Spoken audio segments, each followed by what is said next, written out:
thôn giging zingin omun tulai li kho a pata lo ze in pat ki zen pret sa hi ki cho un ei di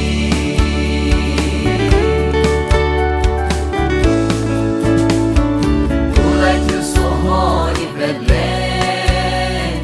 ni din alam dang deu deu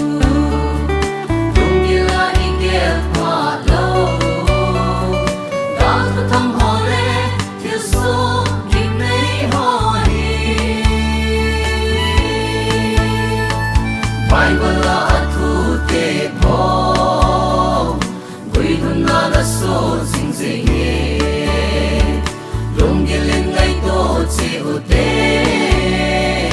din nung lam su ai hi ta nam ho tao na a pang det som sing un hang ba to thon ki ging sing in omon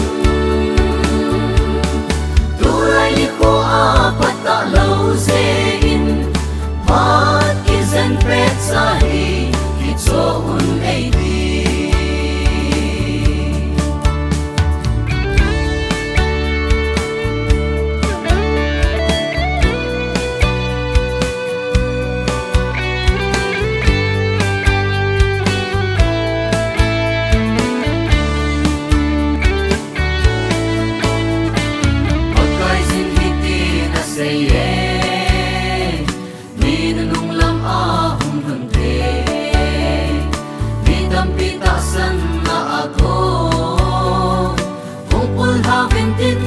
ngày lúc na hung gai đêm